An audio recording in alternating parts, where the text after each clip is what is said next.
క్రీస్తునందున ప్రియులకు ప్రేమతో వందనాలు తెలియజేయుచున్నాను. జనవరి నెల 21వ తేదీ 2024.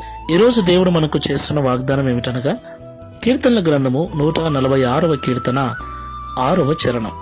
ఆయన ఆకాశమును, భూమిని, సముద్రమును, దానిలోని సర్వమును సృజించినవాడు. ఆయన ఎన్నడును మాట తప్పనివాడు.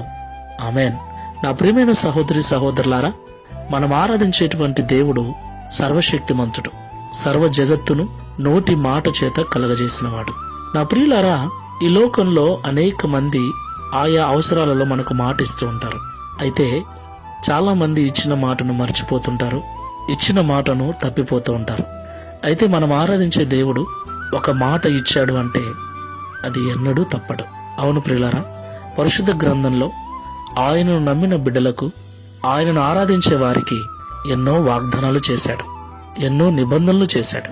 అయితే ఆయన చేసిన నిబంధన, ఆయన చేసిన వాగ్దానము ఎన్నటికీ నిరర్ధకము కాదు.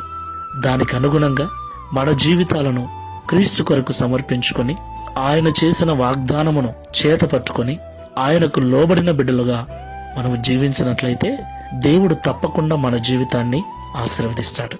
ఆయన మాట తప్పుటకు నరుడు కాదు ప్రియులారా, దేవుడు. ఆయన ఎన్నటికీ మాట తప్పడు. ప్రార్థన చేసుకుందాం. సర్వశక్తి గల తండ్రి, సర్వోన్నతుడా, మీకు స్తోత్రాలు. ఈ ఉదయకాల సమయంలో మాతో మాట్లాడిన ప్రతి మాటను బట్టి వందనాలు చెల్లిస్తున్నాం. అవును తండ్రి, ఈ లోకంలో చాలా మంది మాట ఇచ్చి తప్పిపోతూ ఉంటారు. మరికొంతమంది ఇచ్చిన మాటను మర్చిపోతూ ఉంటారు.